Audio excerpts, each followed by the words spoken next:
Say hello, Dr. Sarah McKay, author, speaker, and I can see behind you you've got your book there, which is wonderful, which I have just sped read in the last couple of days, the Woman's Brain book. And this is your fourth Part book. two.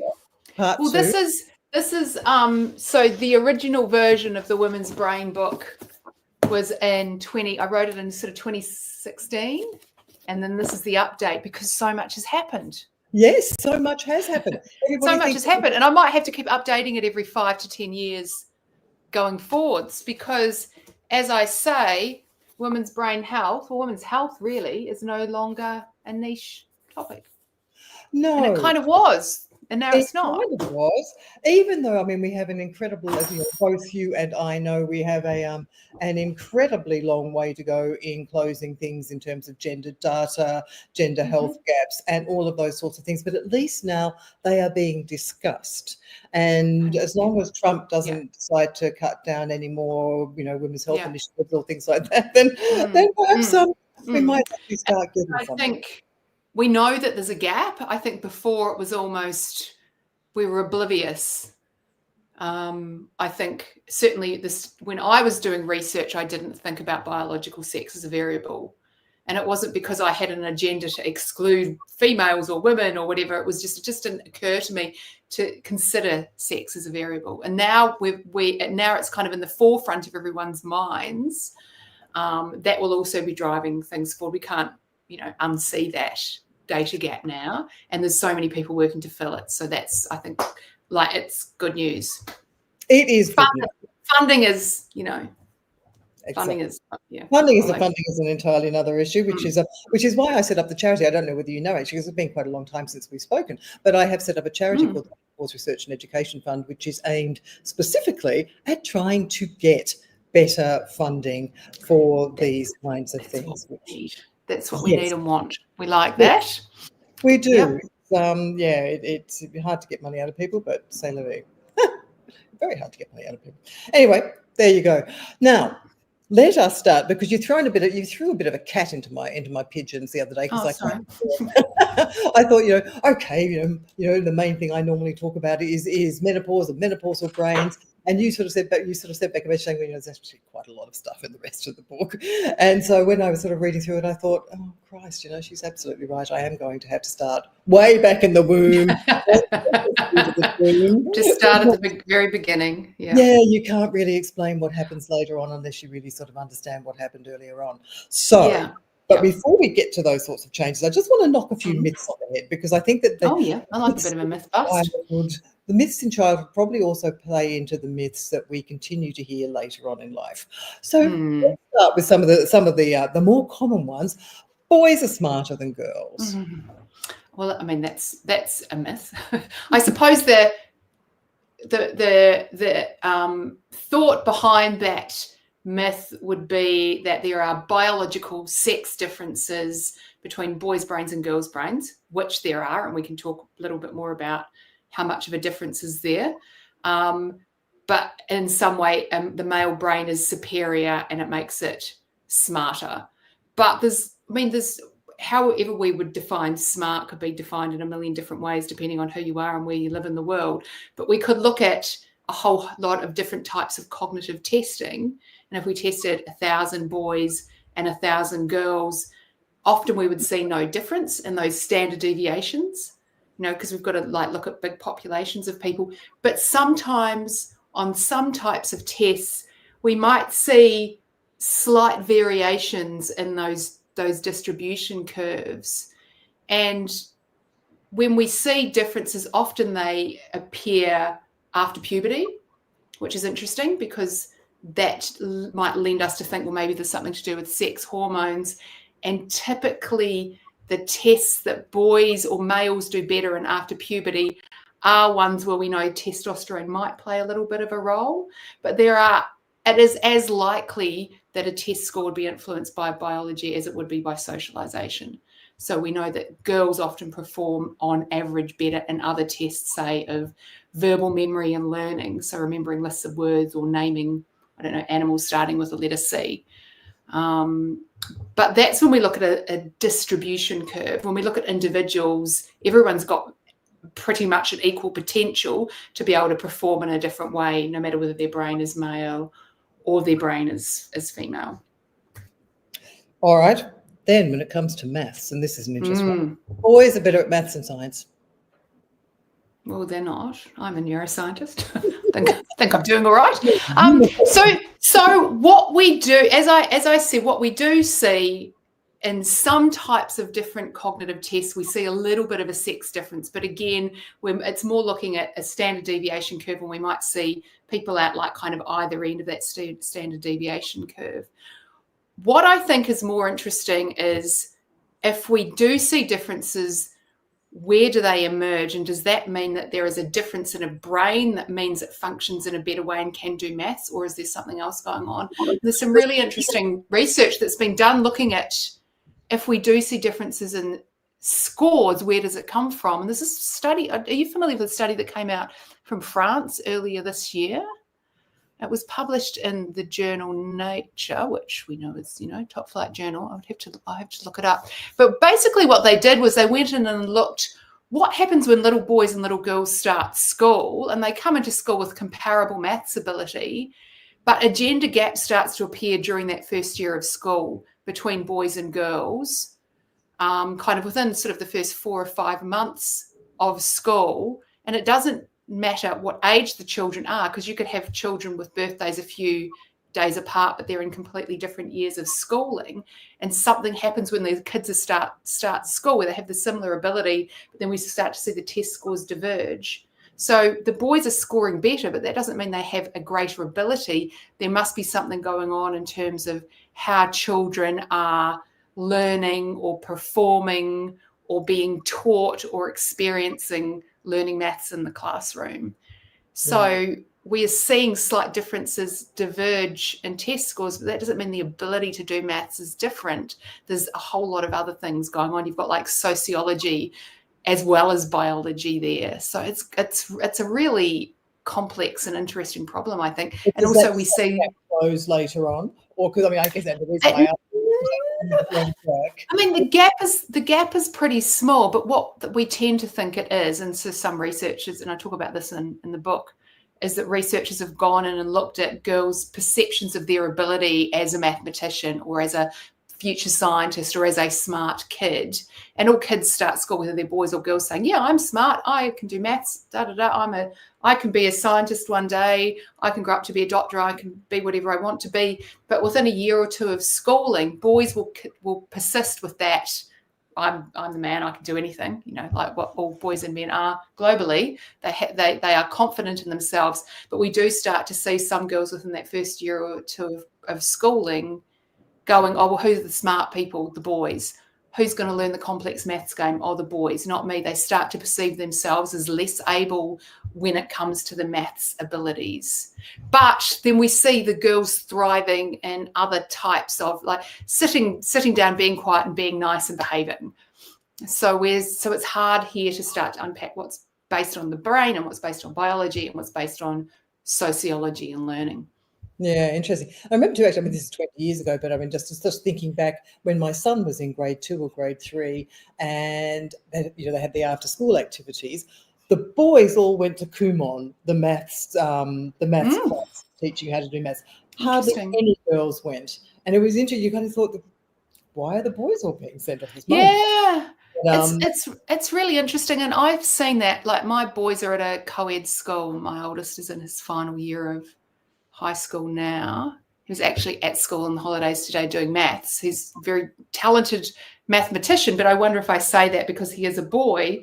But it's interesting because if you look in the first sort of 3 or 4 years, go to the prize giving every year. I love this kind of thing. Go to the prize giving, look to see who gets first in class. Sort of, the 13, 14, 15, 16, I would say 70 to 80% of first in classes are girls across the subjects. And then once you hit that final year in high school, it flips.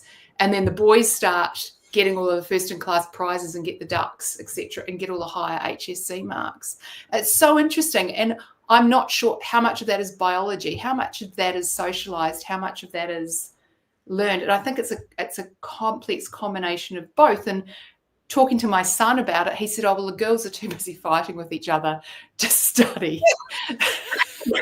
which is hilarious. But I think what the boys and testosterone partly drives this, but so does socialization, are very happy to compete, and status is really important and hierarchy is really important. And they're quite happy to have status and hierarchy and to compete against each other, which kind of promotes, doing better in class, whereas the girls are perhaps a little less likely to, because you kind of socialize not to want to compete. So the boys have got that hubris, that belief in themselves, plus the competition. And then the girls' lives are becoming more socially complex. They're less likely to compete, and perhaps sitting quietly, being nice and diligent, and isn't as useful when it really comes to kind of the crunch. That's just my random observation of my kids' high school class. So I think it's really important whenever we're talking about sex differences is to think about there are hundreds of different measures we could make of a brain, from shape and size to volume to functional connectivity to hormones to reactions to disease risk to cognitive test scores. And whenever we see differences in populations, it's typically there's lots of overlap and there's usually tiny differences. It's usually a combination of biology but also biography. So how we've learned to behave, but it's also there is biology underlying some of that. Excellent. The interesting thing about the girls fighting about each other plays into my next question, which is basically once we hit puberty, we become emotional, we're irrational, and we're hysterical. Is that true? And how does that impact on us as we grow? Well, I always want to push back on this idea about women being emotional, irrational, and hysterical, because every single time anyone toots at me for driving too slow or having a split second too slow reaction to the light going green, or I've changed lanes in some undesirable way, or I don't know, my car's a red Tesla, it's usually an emotional, irrational man who doesn't seem to be able to control his sort of big boy feelings a lot of the time. So I'm not entirely convinced that the claim that women are irrational and emotional more so than men plays out. I mean, we could take a global perspective of what goes on in the world and make some statements there as well. So I think we don't often be proud of each other outside of a pub. Let's put it that way. Yeah. I don't necessarily think women are the ones that are overly emotional. So we can kind of joke about it like that. We can look at how we talk from the moment a girl hits puberty. And I always say, if you've got a female brain and as soon as you start adding some sex hormones in, whether that be a menstrual cycle, pregnancy, menopause, we talk about dysfunction and decline and instability. And the combination of these things is always something negative and bad. And we start talking about hormones being the culprit and the driver of this from puberty. So, we can unpack it that way. We can also look very carefully at the careful data that has been gathered and analysed. We can compare sex differences in terms of emotionality, and very careful studies that have been done looking at how emotion varies during the day in a positive and a negative and a neutral way, comparing males and females, and the references are all in the book and we can share all of these afterwards, has found that males and females' emotions don't differ or vary more or less than each other on a day-to-day basis, or really across the course of the month. Do we get more emotional when we go through puberty? That's a really interesting question, because there are some kids when they're entering puberty do become more vulnerable to develop things like anxiety and depression. And is it solely to do, again, with the combination of hormones in a brain? There's some very interesting longitudinal studies of child development, and I really like to talk about these because I think they highlight this idea that if you've got a girl going through puberty much earlier than her friendship group, so she gets breasts, say at age 9 and her period at 10, I mean, that's early but normal. She's not 5. It's just she's on the early, early sort of side of the normal distribution curve. She's much more vulnerable to develop depression and anxiety compared to a girl who goes through puberty the same age as her friendship group or a bit later than her friendship group. Whereas if you've got a boy who goes through puberty earlier than his friendship group, well, boys get kind of tall, big and hairy, and they almost become kind of the alpha in their group.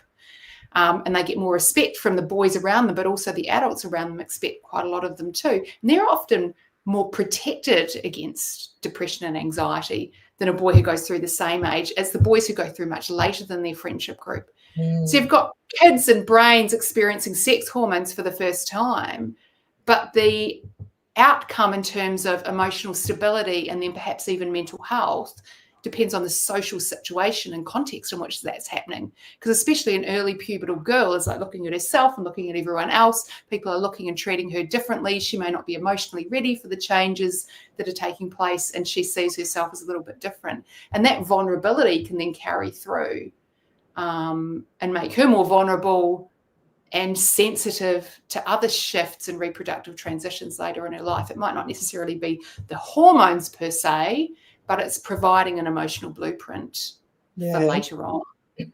Yes, interesting. The narrative about hormones, because you touched on people, looking at cycles and sorry, somebody's annoying. Looking at the cycles and how things change. And we seem to have at the moment a bit of an industry developing around, you'll perform better at this part of your cycle. All your sporting results will be better at that part of your cycle. When you're on your period, your entire life falls apart or whatever. Is there any in any of this? Yeah, it's interesting because there's different things to look at and consider here. So we've got emotion, and does that vary across the cycle? We can talk about that in a bit because the answer to that is more convoluted. In terms of cognition, and so we would separate them out, and cognition would be things like executive function, like planning or judgment or reasoning or problem solving, or we could do different types of test scores on things like memory or reaction speed or remembering a list of numbers, or what was various types of tests of cognition that we can do across the menstrual cycle. And we've actually been studying these for a really long time. Well, not me personally, but people were looking at cognitive test scores in different days of the menstrual cycle back in the 50s and 60s. So it's one area of women's brain health which is actually not, neglected. And back then they were finding day of the month didn't really matter in terms of cognitive test score. And those tests have been repeated over the years, and most recently repeated and done with daily blood draws, so we know exactly which day of the cycle a woman's on. And there's absolutely no variation in cognitive test score at any day of the month. It doesn't matter whether you're ovulating, whether you're on your period, whether you're in the luteal phase, which I think is super interesting and quite good to know, because it doesn't really matter what day of the month it is, your cognition's pretty level and stable. So ovarian hormone fluctuations across the course of the month aren't sort of changing anything there. In terms of sporting performance, interestingly, a study was done in the last year or two, and again, we'll provide the references afterwards because off the top of my head, I don't want to give the wrong names or dates, looking at when athletes, and they did this in partnership with FIFA, I believe, looking at things like reaction time and asking women when they believed they performed best or worst. And lots of girls and women said they thought they performed worse when they were on their period. And actually that wasn't when they were performing better or worse. That was exactly sort of similar. And any sort of differences they were seeing were really microsecond timing differences in reaction times, but not necessarily when the girls or women predicted that those differences emerged. So your perception wasn't necessarily matching up with the exact scores, and it was microsecond differences. And maybe that's the difference between a gold or a silver medal if you're an Olympian, right? But for you or me, it's not that we probably get periods that often anymore. Well, so me neither. So that's probably not going to make that much of a difference to the vast majority of people's day-to-day living. Emotional reactions and I suppose stability and how we feel and react and respond. There's so many different ways we can describe what an emotion is or how emotional you are. And I suppose the easiest way to talk about it is to think about, well, what's PMS or premenstrual syndrome or PMT? Not this more severe form of PMDD, but just like basic bog standard PMS that lots of women say that they have. I mean, even the rates or the numbers of women that'll put their hands up saying I have that varies widely in different countries in the world, which I think is really interesting. In your book, you said that basically by strict definitions of it, it's somewhere between 1.7 and 7.7% of women. So it's that's for PMD. That's for PMDD, which is premenstrual dysmorphic disorder. That's very serious type. But PMS, that's like self-reported, I have PMS, varies between sort of 10 or 12% in France and up to 90% in Iran, right? So it can't be no one or everyone. It can't be biological. There must be like a social reporting kind of thing in there. And there's lots of different kind of feminist theories about you're more likely to report that you have PMS if you're experiencing gender inequality because you suppress your emotions except for one time in the month when you're allowed to tell everyone how you feel. But careful studies, again, doing blood tests, doing very careful daily measures of emotions and giving women equally, you can choose that there's as many positive and neutral and negative emotions to choose from in a scale, doesn't find very much variation for most women across the course of the month. There is a subgroup of women who do show some kind of variation. And it's kind of somewhere between 1 to 7%, maybe around 5% of women show a clear variation. And typically it's a lowering of mood in the luteal phase, like those premenstrual days when progesterone's kind of coming down. But that's not universal. And I think it's really important that we start to, when we're talking about any aspect of brains and cognition and emotion and hormones, start to be much more careful and thoughtful about talking about individual differences and variations and going, if we've got a group of women here who do have this experience and a group of women over here that don't, I mean, it's really interesting to know who does or who doesn't. Why are some women more hormone sensitive? Why are some women sensitive to the offboarding or the onboarding of hormones? Are these women who are, some of the more recent conversations, even within the last couple of days, publications have come out. It's like, are these women who have also been diagnosed with ADHD? Are these the girls who went through puberty really, really early and they've developed some kind of vulnerability or sensitivity to hormones, or they kind of react more emotionally or sensitively to shifts and changes of hormones? Not everyone is going to be the same and react and respond in the same way. And I think as soon as we start assuming that everyone's going to have PMS, lots of women will start seeking out and experiencing negative emotional states when they might not otherwise necessarily experience them. Some studies have found actually emotions are far more likely to vary based on how socially supported you feel or your overall well-being or how stressed you are, much more so than day of the month. But I think we do ourselves a disservice. We just bang on about it if it's like only the hormones are the drivers, because I don't think brains only consider hormone status when they're making a moment-by-moment decision about how to think, feel, or behave next. Brains aren't just listening to hormones. Yeah, interesting. But now, obviously, though, when the brain is developing, from womb, puberty, pregnancy, and we'll get to menopause afterwards, hormones do sort of play some sort of role in that development. What's going on? Yeah. Quickly for what's happening in the womb and the puberty. And utero development is really cool because you've got XX and XY. So you've got two fetuses. You've got an XX female and an XY male fetus. The Y chromosome in the male fetus has this kind of gene called the SRY gene. It switches on and it causes the development of the reproductive tract develop down the male path, and the testes and a penis form, and the female just kind of carries on as kind of like the default or by destiny or whatever language you want to define, and develops ovaries and female reproductive tract.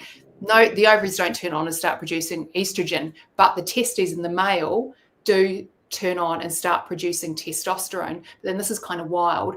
The testosterone starts to masculinize that little baby's body, but it also masculinizes the brain. But the way that testosterone masculinizes the male brain in utero is because it gets converted into estradiol in the brain by a particular enzyme called aromatase. And it's the estradiol in the male fetus brain that masculinizes that brain. It's not the testosterone, it's the testosterone converted into estrogen, such that when that brain hits puberty, it it's almost like there's kind of been this pattern set in place, and then that kind of gets activated by puberty. So then it can sort of start responding to testosterone and go through that kind of whole reproductive kind of development phase that we see at puberty, whereas the female brain just kind of carries on as is. And we know estrogen is so important to masculinize the male brain in utero that studies have been done, not in humans, but in lab animals, whereby you've got a female, an XX fetus, and you expose that fetus to estrogen, and that brain becomes masculinized such that rat or that mouse, when it hits little mouse or rat puberty, it starts to behave like a male. So it will like mount other females and try and hump them instead of being receptive to being humped, even though it's a female rodent. So it's kind of like, I think Mother Nature like played a good joke there on the little male brains to make it estradiol that masculinizes the male brain. And then that's kind of all within the first few weeks of in utero life, and then the brain's just kind of the baby's just kind of developed. But what is so super interesting is that if you think about, you've got an egg and a sperm, you've got a male or a female fertilized blastocyst rolls down, embeds in the uterus. The placenta that develops is either a biological male placenta or a biological female placenta, which is kind of wild. No one ever thinks about the placenta having a biological sex, but it does. And it may be that the male placenta is slightly more vulnerable than the female placenta, whereby if you had 1,000 pregnant women and they went through some like terrible, natural disaster, which was incredibly stressful, the male unborn babies would be more vulnerable to go on to develop neurodevelopmental disorders than the female unborn babies. And we think that the male placenta is probably slightly less resilient than the female placenta, but we don't really know why. Interesting. There you go. The next spot where hormones, I guess, come into play massively is when we hit puberty. What happens to the brain then? So ovaries turn on, start cycling estrogen, progesterone. We've got the monthly cycle established. Ovulation, regular ovulation can kind of take a while, although some girls kind of settle into their cycle straight away. Males, testosterone, and I've gone, teenage boys in the house, so I know what male puberty is. Male puberty is wild as well. Like, watching boys become men is like, testosterone is very powerful. It has been very eye-opening. I've got like these 6'4" massive boys, men in my house.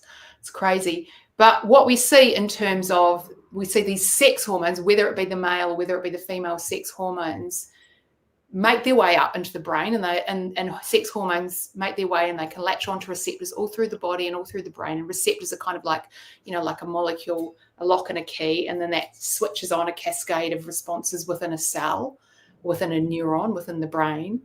And what we see is that puberty kind of catapults that brain forwards into this phase of adolescent brain development. And we see, whether it be a male or a female brain, they both follow a very similar trajectory of development, whereby we see a refinement in a lot of the connections and a lot of the networks that have developed during childhood, and they really kind of the brain becomes very plastic and very responsive to experience again in adolescence, much like the language centers of babies' brains are very plastic and responsive when they're learning to talk, for example. So brains go through puberty too, and male and female brains follow a similar trajectory. It's just like the hormones kind of give them that kick start. And so the experiences that pubertal and teenage brains have are vitally important to wiring up, this brain as it's going from adolescence into adulthood. And we see particular structures and networks refine and become more segregated and efficient and better at their jobs, in particular around social cognition. So thinking about what other people think and feel. And that's why other people are so important to teenagers. They fundamentally require very rich social experiences to guide that brain development. You need experience to guide that brain development. And we also see a lot of the higher order executive functions, things like emotional regulation, planning, judgment, ability to do calculus and chemistry and physics and all those crazy things that teenagers seem to be reasonably adept at doing compared to some of us. I used to be great at that. Now I don't even know how to differentiate an equation. And we also see way ahead of me. this real switch from, the family nest and mum and dad and this switch from that through to, they're becoming an adult out in the world. And that requires a lot of courage and a lot of bravery, because you need to be quite brave to leave the nest. And so we tend to dismiss, we've got all these awful words we use for teenage brains. We thought they're half developed, half renovated, whatever. I hate that language so much. It's so dismissive and derogatory. Whereas like teenage brains are sensation seeking, because they need to be brave and they need to be courageous. Sometimes that can look like bravado, but they need to go out and seek and do things. They need to go and drink, and they need to go and, roll around the beach and the sand dunes. They need to, do all of the crazy nighttime things that young people do, all of that sort of crazy sensation seeking that to us looks like wild and crazy and dangerous. And if you've got teenagers, you're like, oh my God, what are you doing? But it's just part of that process of becoming an adult. And all young mammals do that, because the brains need the sensations in order to wire up. We just kind of hope we've provided a framework around the young people that they're not going to jump off a cliff, but they'll, have some new and interesting and exciting experiences. Yeah, it's interesting, because do we need to reframe this in a way, than the way we think about it, instead of being half-baked and risk-taking and dangerous, and look at it as actually sort of like, well, this could actually be a positive thing. Well, it is. It's sensation seeking, and we know that young people can take very calm, cool, measured risks. Like, this has been well established in the research lab. It's not that young people don't know how to drive a car carefully, because they can do that when they're by themselves, when they're alone. They're not crashing a car when they're alone. They're crashing a car and making silly decisions when their friends are there, because there's so much social reward that comes from taking a risk, because they're getting positive feedback from their friends, especially groups of guys, but girls do silly things too. So a lot of the sensation seeking and the risk taking is all wrapped up in the reward that comes from kind of the belonging and the tribe membership and the hierarchy and the status you might gain by doing the silly things. They're not doing that alone. They're perfectly able to make smart, cool, calm decisions. It's just when they've got their friends looking over their shoulder. And that's because reward and risk taking and sensation seeking is all mixed up with, tribe membership and social belonging, and what can I do to fit in? And that's quite normal. Like, that's healthy and normal. That's what teenage brains should be doing. Because we just really like to always just put a negative frame on that. We would never talk about toddlers learning to walk and talk. Oh, well, look at them on their legs. They keep falling over and they can't say words properly. Oh, well, once their brains are fully developed, I suppose they'll be able to speak more clearly and they'll be able to walk without falling over. We wouldn't say that to toddlers, but we are so dismissive to teenagers experiencing and making mistakes. We need to kind of, I think, reframe their brains as being at their peak, because they really are. I'm thinking, oh, regret. Anyway, nevertheless, the next time when we experience massive changes of the brain would obviously be around pregnancy. Now, yes, this is when we have huge amounts of hormones surging. What are they doing to the brain? Wow, very cool, very cool. So we get across so there's lots of different hormones of pregnancy. There's masses of prolactin, which is the hormone that no one out there on social media is talking about. But prolactin is like kind of the quintessential pregnancy hormone, and has hundreds of different functions and roles throughout our body and brain. And that's produced both by our brain, but then massively by our placenta. When you've got baby inside, and it's interacting both with the baby but also with you and your brain and your body, and preparing you to carry the baby and then to be able to birth the baby and then to look after the baby afterwards. And then we've also got a lot of other hormones of pregnancy. So normally our ovaries and our brain are in quite a careful, thoughtful conversation, and levels of estradiol are very kind of measured and well regulated, but that's all just like completely overridden by the presence of the placenta and the baby, so much so that we end up making a few different types of estrogen over the course of a pregnancy, so much so that the entire dose in a pregnancy of estrogen is 1,000 times more than the entire rest of your lifespan. So everyone's like kind of freaking out here and there about levels of ovulation, estrogen, and what's happening in perimenopause and menopause. But we just get this massive dose across the course of 9 months in one pregnancy, which I think is super interesting. because like kind of all of the brakes are off and all of the feedback loops have just been obliterated. So there's just like sky high levels of all of these different hormones. And these do have an impact on our brain. And the biggest change that we see in the brain outside of childhood and an adolescent brain development is during the course of a woman's first pregnancy.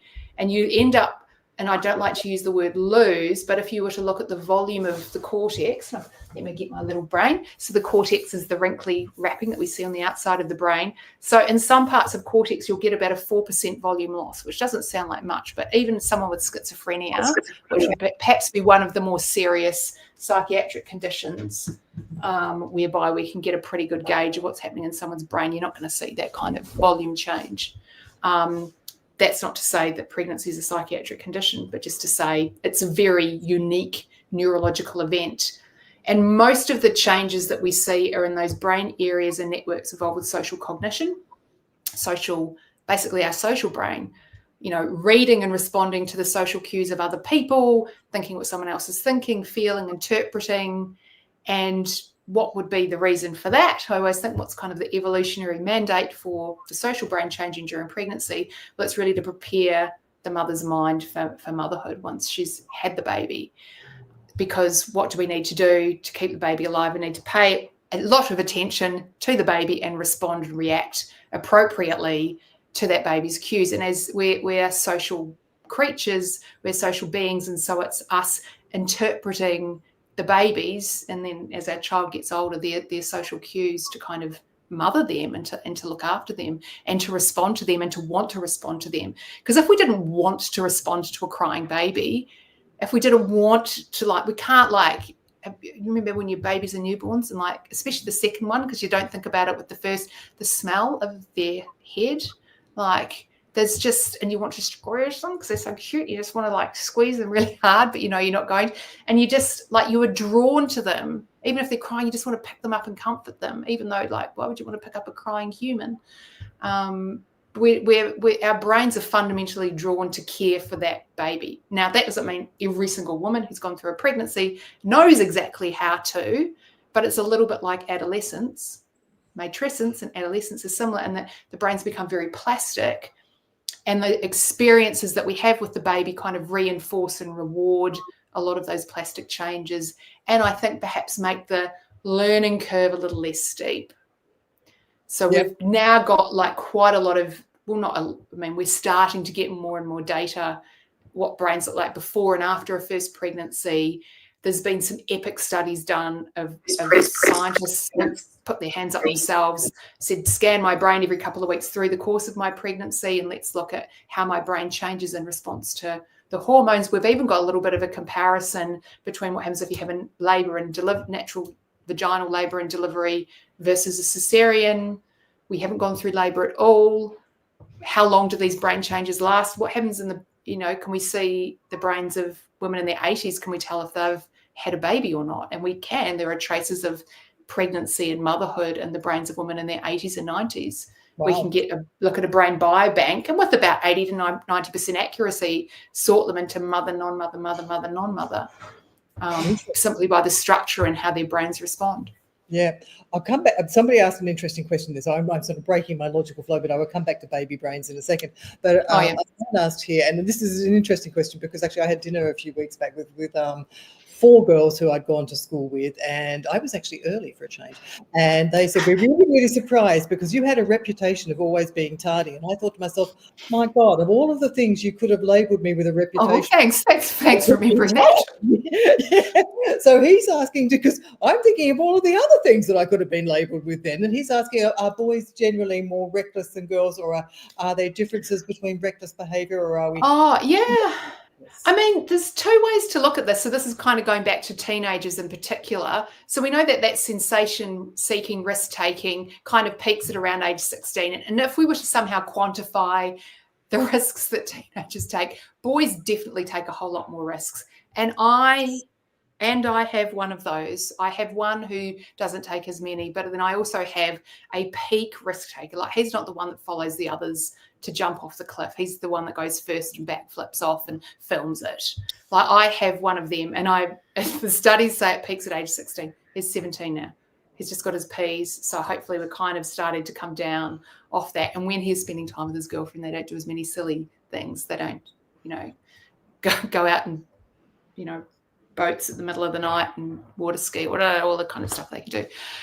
So there are differences, but you could also say, do we perceive socially that driving in fast cars and swimming in the ocean at night and jumping off sea cliffs and drinking lots as risky behavior?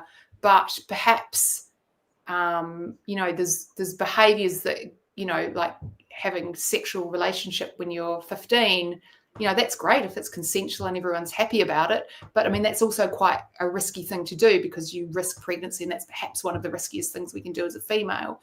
So there's kind of social ways in which we would measure risk and determine what's risky and what's not.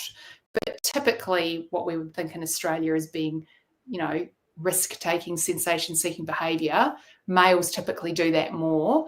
And partly that's about testosterone kind of driving that, because testosterone does drive that kind of masculine sort of seeking behaviour. But there's also a bit of that hierarchy kind of tribal kind of status in there as well, which girls might go about seeking in a different way, not so much by showing off, but maybe by perhaps trying to conform. Yeah, like jumping But again, out. it's very hard because they're these are very broad generalizations, and it's hard not to make it sound like I'm saying stereotypes. But if we do quantify it, and we can look at like who gets the Darwin Awards for like doing a dumbass thing, it's typically me. I don't know whether any women have had a Darwin Award.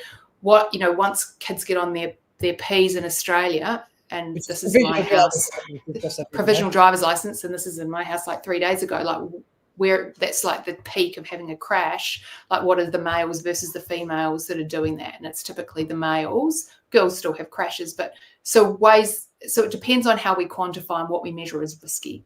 Yeah. But yeah, boys do a bit more. God help. Like, oh my goodness, my like poor heart, my mind, it's very, very stressful. No wonder I drink too much wine, Fiona. The stories I can't share with you. Later. I can't write books about teenagers. Well, not without really not look like them. No, you have to write from a scar, not a wound. Yeah, exactly. The pregnancy brain. Now, we've had this conversation before, and I think I remember telling you, my God, it must exist, Sarah, because I remember actually when I was working at the ABC, Australian Broadcasting Corporation, and I was literally 9 months pregnant. It was just about before I was going to go on maternity leave. And I'm sitting at my desk and I'm typing away and the phone rings and I pick it up and the cameraman says, "Are you coming to this interview?" And I said, "What interview?" I had absolutely zero idea where I was supposed to be when. I had to stop driving because it became dangerous. I was just vaguing out all over the place. So I would say yes, pregnancy brain. Yes. So we've got pregnancy. And pregnancy is a very different physiological and neurological state to early motherhood, right? But when we say baby brain, we're conflating the two. So I don't know. I'm very much for having better definitions. I don't even like brain fog as a definition, but we can get to that. So 4 out of 5 women during pregnancy or in motherhood will put their hands up and go, yes, I experience moments like what you say. So the question is there some neurological deficit that we can measure and pick up? Is it real? Is it neurological, or is it due to sort of something else? And so if we look at pregnancy, the times in which in some women, in some studies, we can pick up tiny little perhaps reductions in their scores. They might normally score 30 out of 30 or 29 out of 30 on some kind of score of verbal memory or whatever. And typically it's verbal scores that we see changes in, similar to menopause as well. Maybe they'll score 1 or 2 points less. Not all women, but some women in some studies, and it's the 3rd trimester. And is that due to that massive reorganization that we see of social brain networks? Is the brain just kind of reorganizing itself? Is it to do with your attention? Because it's very hard to concentrate when you're 9 months pregnant as well. You've got you're constant, especially your first baby, you're constantly being distracted. So you're almost multitasking the whole time. Your attention is always shifting. So there's a lot of kinds of things going on there. And in motherhood, when we do, it's very, very rare to pick any kind of shifts in cognition up. And when we do longitudinal studies, which is what we ideally would do, we've got a massive group of women, we follow them the whole way through. Typically, we don't see any variation in test scores. And sometimes we see improvements in some types of cognition in women in the third trimester, particularly if it's like, remember this list of prices of baby strollers, like if it's a ecologically relevant memory test to a woman, then she will be more likely to remember that than someone who's not pregnant, which stands to reason, because you would be thinking more about the prices of strollers if you were pregnant and if you weren't. So then there's that dichotomy. Is there some neurological reason for these women experiencing this that we're not picking up? Or is there something else going on? And that people that have gone and interrogated that paradox have found, even the women who say, yes, I have terrible baby brain, and we're looking at motherhood, they are also more likely to be experiencing postnatal depression, be socially less supported, have poor overall well-being, not getting as much sleep. The women who are, and I had some women, I did lots of surveys for my baby brain book, and I had 2 women write in who are expats in Asia who had like live-in hired help, not just like a nice mum or sister or a useful husband. They literally had paid, home help. And they said, well, we didn't have baby brain. Motherhood was wonderful, because they kind of had a live-in paid village to kind of help. It was really interesting, their kinds of responses to a lot of this. So those women who... that then is support plays a crucial role. 100%. And what we've got, especially in new motherhood, but also in the later stages of pregnancy, you've got a brain which has completely reorganized and rewired with the sole kind of evolutionary mandate. Mother Nature needs you to focus on your baby, not on when you had the meeting, did you buy new bananas, where's your husband's shoes, where's kids, whatever's. All of the other things, like your attention has been completely shifted to focus in on the baby and nurture the baby, and you're almost kind of consumed with learning about this whole new human, but you're expected to do all of that plus all of the other things you did as equally well. And we've become more and more familiar with the idea of the emotional labor or cognitive load of motherhood. And if we think about cognition and we think about memory and we think about remembering to do things, well, that depends on attention, what information we take in and what we filter out. And it's not that the brain has become incapable of doing that, it's just the attention is completely consumed in one particular direction. And so it's not the brain that's letting us down, it's the world around us not supporting us to be able to only focus on that, but expecting everything else. And you know what they say, everyone loves a super mum. Let's get the super mum to do the job, because give a busy woman the job, she'll get it done, because it's okay if she fails or makes a mistake or whatever, because she'll just blame the brain anyway, because she's been told from puberty that female brains, when you add some hormones in and a reproductive transition, are dysfunctional and emotional and unstable. Of course, many women experience postnatal depression. That's not to deny any of that. But this cognitive instability is not a cognitive neurological issue. It's like a kind of an ecosystem. It's an ecosystem problem, because the very well-supported mums are less likely to report they were the ones with baby brain. Now, interestingly, when we get to brain fog, the term which you said that you don't particularly like either, there have been some studies that show that women in workplaces who manage to suppress their symptoms do better, who basically sort of, plow on through. And there are some other ones that show that that support could also play a vital role there as well, that if your brain fog could be worse, you get to that sort of point where, we, as they say at the sandwich generation, we've got, aging parents ill, we've got teenagers partaking in risky behaviour, we've got, pressures at work, we've got things being from all levels. How much of it then can we attribute to fluctuating insane hormones and vasomotor symptoms, and how much can we attribute to life, or do we just that's the chicken and egg scenario, isn't it? And makes me think, because I know you've interviewed Pauline Mackey, who I think is a goddess, and I wish she would just do social media and just sort it out. Sort it out, Pauline, but I know she's busy, so we'll do it we'll be her kind of voice. So because that's her, Pauline Mackey, that's her kind of thing, is brain fog. I wish we could come up with better descriptions of things like baby brain and brain fog, because brain fog is used like if you've got ADHD, or if you've gone through long COVID, or if you've, been treated for cancer, or if, you've got glandular fever, or it's similar to the, feeling like my brain isn't working and it's foggy and my memory isn't quite right, or I can't remember words or whatever. And we see similar sort of sets of symptoms in lots of different sort of life ages and stages and scenarios, and males and females as well. So sometimes I know it's a colloquial term that's really useful, but I think it would be more useful if we had better terminology, so we could separate out that menopausal brain fog from the other types of brain fog. But anyway, I think the issue is what's the chicken and egg scenario here? And a brain is, and I always, like, I'm on the brains side, because we've got the hormone brain people and the heart brain people and the iPhone brain people and the sleep brain people and the social brain people and, the gut brain people, there's lots of messages and signals that the brain is interpreting and making meaning of from our body and from the outside world, and then filtering it through our expectations. Our mind is an incredibly powerful part of that mix.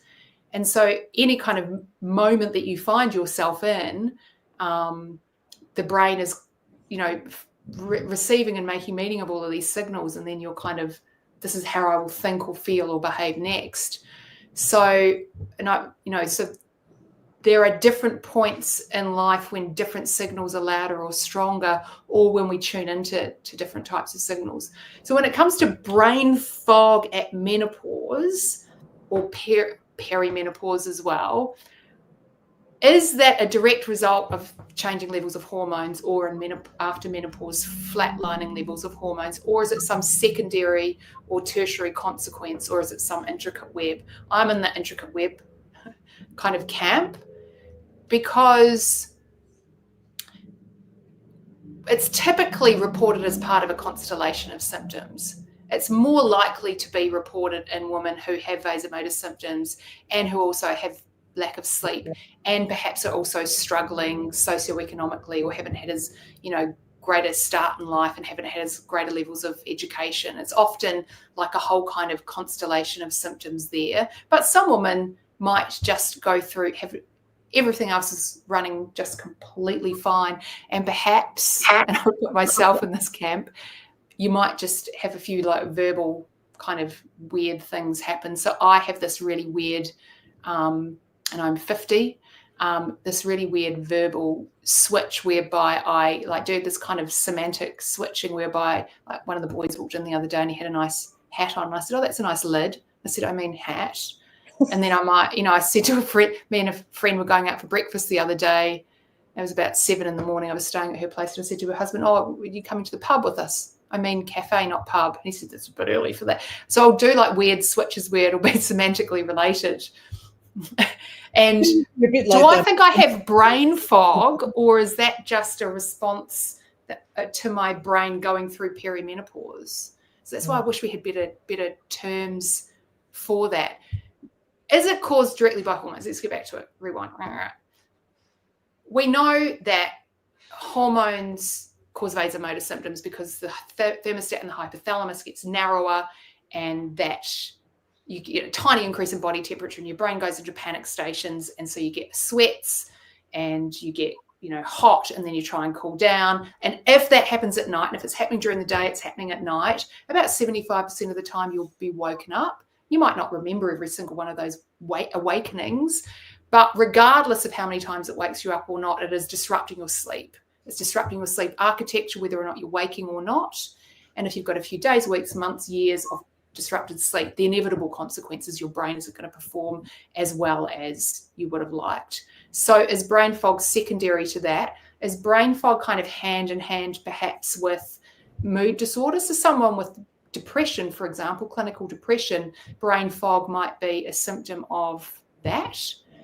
Is it partly to do with the direct impact of, and I think there's less of a case to be made for this, the direct impact of hormones perhaps on the functioning of neurons themselves in a cognitive sense, or is it more a direct consequence of ovarian hormones impacting the metabolic state of a neuron, whereby it's not able to kind of function energetically in the same way? So it's almost like it's a bit tired, would be one, like it's a bit fatigued. It fatigues easier. It doesn't take as much cognitive exertion for the brain to become fatigued, and that's perceived as brain fog. We don't know any of this. I'm just throwing different ideas out. Is it to do with, there's another idea, is it to do with, we see when you go through midlife, men as well, but particularly this is accelerated in women going through menopause, we see all of the brain networks that through puberty and adolescence get very segregated and refined and very good and flexible and efficient at their jobs. When you go through midlife, they start to become a bit more integrated. It's almost as if the brain is kind of, let's like cooperate a bit more, guys, to get the job done, because it needs to work that little bit harder, and the plasticity that it kind of displays is more brain cooperation and integration of networks instead of segregation. And is brain fog a consequence of the shift from segregation to integrated networks? There's a million different things going on here, and we don't know the answer. We do know that HRT doesn't necessarily always help, which is kind of a bit confusing and a bit, I don't know, Pauline Mackey has spoken to you about this. We've both written about it in our books. It's a bit of a mystery. It would be useful. It is, but let's just unpack if it did, there, because we have a lot of obviously the interesting thing out of this, if you go back to the pregnancy, you're looking at the 4% volume loss, and constantly being told that estrogen is exactly what the brain needs. We have all of this stuff from Lisa Mosconi as well that shows the change. Of energy being the ATP goes down. We have to and that's what I was kind of talking about. And then it kind of recovers. So it may be that shift of, well, the brain is kind of going from the metabolic reproductive metabolic state, which is kind of energetic, and I can make a baby and I'm growing and building and shifting, to this post-reproductive state where it doesn't require the same energy. It's kind of going through that shift, and it could be that adjustment that feels foggy to some women, because we know typically like after they've gone through menopause, often women will say, I'm starting to feel better, and lots of women will go through this menopause phase. Some women will show no shift, they'll feel completely fine. Other women will say, I have brain fog, but we can't pick up any test score differences. And other women, we might say, actually your verbal, you're doing that semantic shifting, or you're doing, your verbal memory isn't quite as good. So other women, we will see a little bit of a shift. And then most of them will recover, not all, but most will recover. But is that to do with the metabolic? Is that to do with that metabolic kind of readjustment? It's likely it is. Yeah. And Lisa Mosconi's research does show, but we haven't got good longitudinal data. No. Lisa Mosconi's work is interesting, but it's looking at half of her subjects in those studies have the ApoE4 gene, which is a very strong risk factor for developing Alzheimer's disease. So it's not necessarily a normal, healthy population. It's not necessarily translatable to everyone. And she's been comparing a group of women who are premenopausal, a group who are peri, and a group who are post. What we need is the longitudinal study to follow that whole group through. Yeah. So, and then we're going to see different trajectories for different women, right? We're not going to see all menopausal women the same. We're going to see different types of women transversing through. And that's why it is so useful and important to recognize that there are this whole host of different experiences. It's a bit like PMS. It's a bit like, sometimes you have a great pregnancy. Sometimes you're just like flatten your back for 9 months. Like what causes these differences? That's so interesting. Yeah, exactly. And in her work, and actually, Mackey was actually the first person apparently to discover the estrogen receptors on the brain. And then now they've been picked up again by Lisa Mosconi, who's sort of showing that during this period, basically the brain is screaming out for estrogen, as we're told. That's a nice analogy. Yeah, because what we see, and you see this in every system in the body, when there's a ligand and a receptor, whether it's a neurotransmitter or whether it's a hormone, and often you see this in the brain, when you get less of the ligand or less of the molecule, you get more receptors. So you get we call it receptor upregulation. You see this even at the level of a synapse. So if there's less of a ligand, often you'll get more receptors to kind of make the most of what is there. And I think I commented on one of her social media posts. I said, never is a receptor ligand, receptor upregulation study got so much global attention, because it's kind of what you expect to happen, because the brain will kind of upregulate, and then in time, if there's no extra estrogen added, then it will kind of down-regulate, and it's almost like the brain will wean off the need for estrogen, and then kind of carry on without it. But in that transition time, that doesn't mean some influences out there have. They've said got to plug it with estrogen. Yeah, they've said, well, the receptors are there. That means the brain wants more estrogen. Well, it's expecting it, and it's reacting and responding. Like, I'm pro HRT. Like, knock yourself out. Like, we don't have to. We can just have to. If you're using a gel, you've got to put it on every day anyway. It's not like you're marrying it. It's not like a tattoo where it's there for life. So just because the receptor's there doesn't mean we need to supply the molecule. Like, that's not necessarily what is happening, but that is how it has been interpreted. It's a little bit like saying, well, we've got cannabinoid receptors in our brain, therefore we must put lots of cannabis into that brain because the receptors are there. Yes. Like smoking, when you give up smoking, and the receptors. Yeah. We're at very, very early stages in terms of understanding all of these shifts, and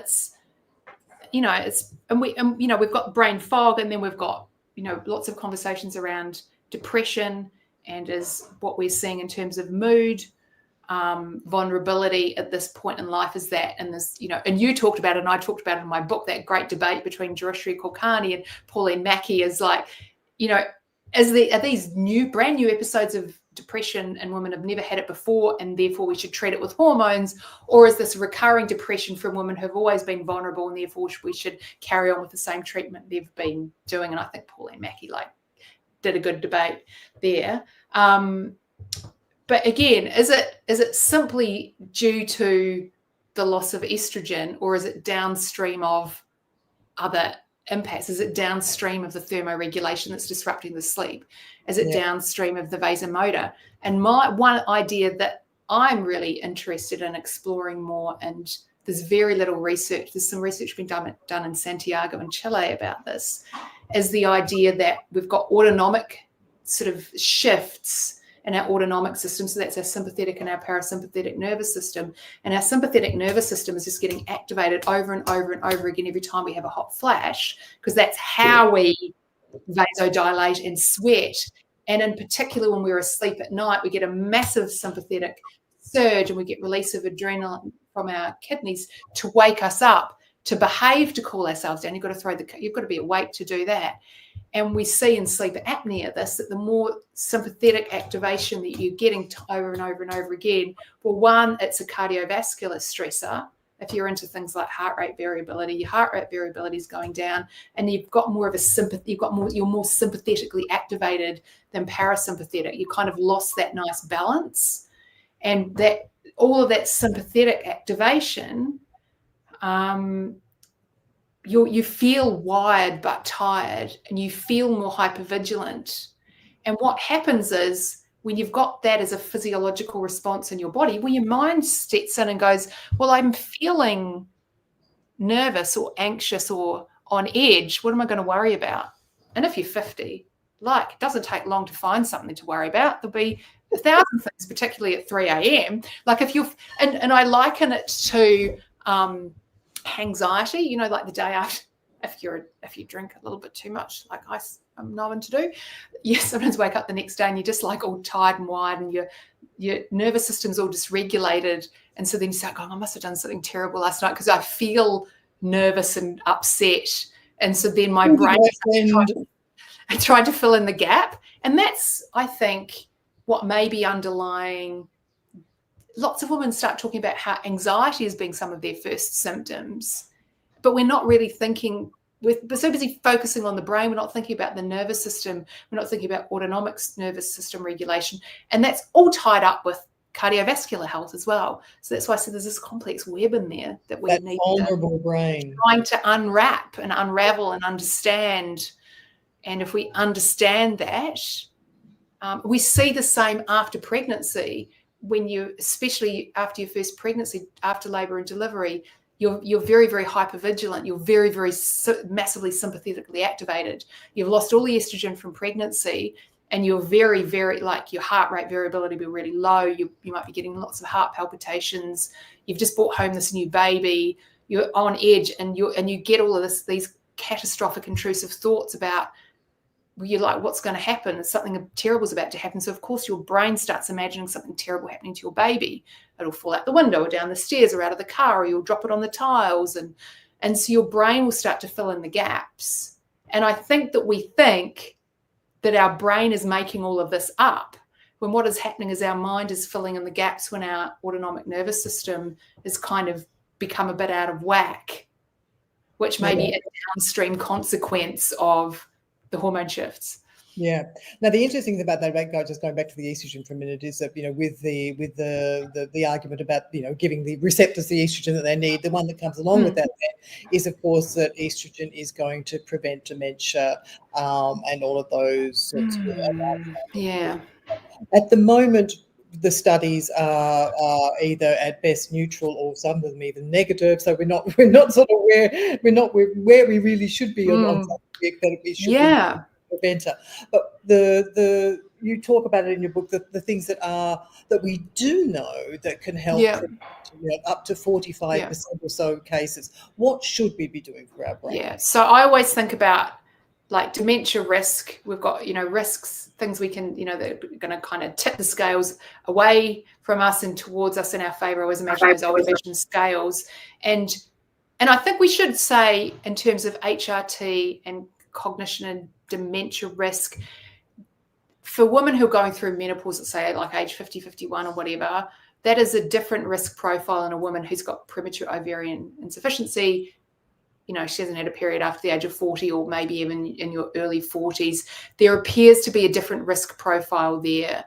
And so there's a bit, and we're not entirely sure why that is. But certainly, if we are to look at, like, risk for dementia and the things that we know protect and the things that we know harm, there's some things we know are protective and some things that we know are harming. And at the moment, the studies for HRT, we're kind of putting a little weight on either side. We don't know how big and heavy the weight is. And so each study that comes out, we're kind of putting a weight on either side. So we're kind of, and that's so interesting to me, because maybe exogenous estrogen isn't like the key that's going to tip the scale heavily one way or heavily the other. I think it might end up being kind of neutral, and maybe post-reproductively, brain, like, there's lots of benefits and upsides for continuing to give yourself some estrogen, help your vasomotor symptoms, keep your bones strong, all of the other, things that may or may, we've got different levels of evidence for them. Maybe it is that brains aren't going to go down that dementia path, or not based on that exogenous estrogen or not. It may be that our brains have evolved to age without it. Doesn't mean we can't take it, but maybe they will. And maybe what happens is a brain will wean off estrogen, and then we put it back in down the track. And this is certainly this idea of this window of opportunity, that then a brain that's kind of weaned off estrogen, we kind of has started to reorganize, and putting it back in causes more damage than benefit. And that's why some of the risk studies come from. We don't know whether women taking HRT are taking it because they're the ones that have got more cardiovascular vulnerability, because they're the ones with the hot flashes, and actually they're the ones that are going to see more benefit than women who aren't having hot flashes and are just taking it anyway. So that's why the scales are, some studies are on this side and some studies are on that side. In terms of what we do know, so if we look, and so the latest study that's come out, that they do this every few years, it's published in the Lancet, and it's the Alzheimer's, don't quote me on exactly what it is. Have you got it in front of you? The Alzheimer's Association. No, it is normally studied. Study that, it comes out in the Lancet every few years, and they look at all of the risk factors globally, and this is looking at everyone across the whole world, not just wealthy white social media influencers like ourselves, Fiona. But take what are we? And influencers. I think actually the only one that we're really very white. Let's just go with white, middle-aged white ladies. Listen to them. So let's look at everyone in the whole world, not just us. What do we know is going to help and what's going to harm? And so we've got modifiable risk factors, so things where we can actually shift, and then we've got unmodifiable. So about half, 55% of things you can't do anything about. You can't do anything about getting older. You can't really do anything about your genes. You can't go and switch the genes around that you've got, your genes that you've got. And then we've also got what we might think of as biological sex factors, whereby particularly once you get much, much, much older, there is a slightly increased incidence, which is more women getting diagnosed with Alzheimer's disease than men, but overall the prevalence pool, there's more women floating around it than men, because the men die off a bit younger and the women tend to live a bit longer. So there's a combination of longevity in there, but also other factors which come about via what we might call these gendered factors, so experiences that you've had through your life, pregnancy, reproductive hormones, etc. So if we look at the modifiable factors, and lots of people have moaned and groaned that they didn't look at HRT, they didn't look at menopause. They did, but because the scale, they didn't know what the scales have got weights on both sides, they couldn't add it in, right? Because they had to say it's a bit like this. So we've got education, particularly, and this is talking about education in childhood and adolescence. And we know if someone's, had, you compare someone who left school at 12 versus someone who left, went right through and started a PhD and left in their late 20s. So the more years of enrichment and intellectual cognitive stimulation you've got, the more resilience you will have to Alzheimer's disease and later in life. And it's about 5% of cases perhaps could be prevented by ensuring that more people stay in education for longer. And that's particularly relevant for low middle income countries, and particularly girls who may not be getting the same access to education as boys. And we know that that's certainly the case even now in parts of the world, not just people in their 80s now looking back to what life was like for them in the 1930s or 40s. In midlife, we've got a kind of a cluster of we would call like cardiometabolic factors. So we've got things like having, healthy cardiovascular system, low blood pressure, looking at, your LDL cholesterol levels, looking at things like type 1, type 2 diabetes. Don't necessarily almost do as much about type 1 as type 2. Overweight and obesity, a lot of those kind of cardiometabolic factors are in there. And we've also got some factors like air pollution, which not everyone can do anything about individually. Yep. But, that is a modifiable factor if anyone cared to do anything about it. And then this massive chunky 7% factor, which I think is totally fascinating. And this, as I always say, is deeply unsexy. And so the menopause influencers aren't talking about it, is hearing loss, particularly untreated hearing loss at midlife. So that's really a significant chunk of Alzheimer's disease could be prevented globally by treating hearing loss at midlife. Yeah, and it's a difficult one, isn't it? Because nobody wants to be a hearing aid at the age of 50. But I think but hearing aids are getting much smaller than they used to. Like they used to be really obvious, and there was a lot of stigma. Whereas now they're pretty much invisible. And people can have them just on their glasses, and you've got your little mobile phone to like dial in and dial out. So I think, and that's like things like industrial related hearing loss. There's lots of factors that go towards that. And is that because losing your hearing in some way harms your brain, and we don't know whether it's obviously when you can't hear, you've lost a massive degree of that outside in stimulation and sensory input that's coming into a brain for a brain to make meaning of the world, and also because you become very socially isolated and you're cutting yourself off from a lot of things. So that social factor is kind of secondary to that. But then if we look at the later life risk factors, social isolation per se is another modifiable risk factor, as is vision loss in late life. And off the top of my head, there's a couple of others, things like depression. Alcohol sadly made its way in there. I think it was about kind of 1 or 2%. And sadly, don't drink too much alcohol, people, and depression. And a lot of these, it's not necessarily, and head injuries like concussion, like don't climb ladders and clean out the gutters once, you pass midlife, get the young ones to do that. So there's all of these factors in there. And I feel like within the menopause space, the only thing we're talking about is HRT. And I think right now that there's the evidence for that is nowhere near as clear as it is for everything else.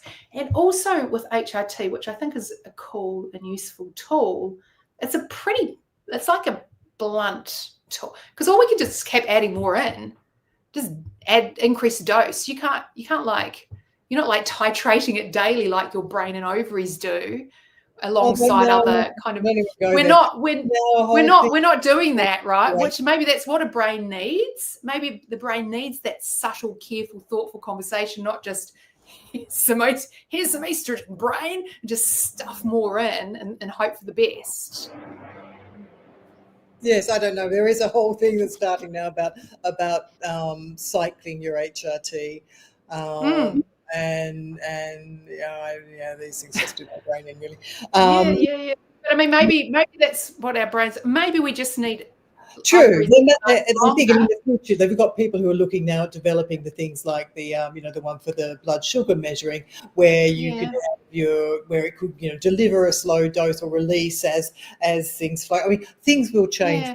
I guess they will, but I'm not. And you know what's really interesting is if you look at, like, say, the UK Biobank data and look at like Alzheimer's risk and also look at cognitive test scores, there's a way stronger signal for the oral contraceptive pill, and no one's banging on. Everyone's like thinking that's like you might as well have snorted cocaine every day of your life, and if you listen to some kind of stories about how harmful a pill is, but actually the cognitive benefits and Alzheimer's disease risk reduction that comes about from long-term oral contraceptive pill use is actually a much stronger signal than HRT. And that's fascinating. And is that because of all of the estrogen, the synthetic estrogen that everyone's like poo-pooing, which is actually really great if you don't want to have a baby, right? It's great to have, fertility choice, right, and reproductive decision-making. Or is it to do with the androgenicity of some of the types of synthetic progestins? I always get muddled up between progestogens and progestins that are in the pill, whereby some of them act a little bit more like an androgen, and that may be more neuroprotective and improve cognition in some women than others. And no one's talking about that. Yeah, I think there's a lot to be done there. Yeah, everyone's just kind of, don't take the pill, but you must take HRT, when actually the data's kind of the other way around when it talks about dementia risk. So this is why it's so useful to look at women's health across the lifespan and look at all the data. And what's really cool, I'm just babbling away at you here. I just think all of the data that is starting to emerge, we've got biobanks, we've got data sharing, we've got machine learning and AI that enables us to analyze hundreds of thousands of brain scans that have got hundreds of thousands of measures each. We're going to start getting there soon because the data is going to give us the answer. And that's pretty cool and exciting. And it might not be what the answer that we want to hear. It might not be the answer that that everyone's going to make money for people. Who knows? Who knows? But the menopause industrial complex. Yes, it is. Who knows what the data is going to do to support that or annihilate it? Well, they don't seem to pay any attention to that, do they? And speaking of babbling away, we have gone for 1 hour and 18 minutes, so I think we should probably call it quits there. I'm very long-winded. Where do people find the book? Should they wish to find it? Because they definitely read it. It's a little. We have a few issues. So on the global access on sort of Spotify or Audible, audiobook, not read by me because Audible doesn't like my voice very much, but that's okay. The wonderful narrator, Fiona McLeod, who narrates my books. That's, no matter where you are in the world, you'll be able to get a copy of that. Different parts of the world have got different access to the updated ebook because just rights. You can ship a copy from Australia, and all the Aussies and Kiwis will be able to get it on the bookshelves. And if you're desperate and you really can't find a copy anywhere, email me and I will try and help you out.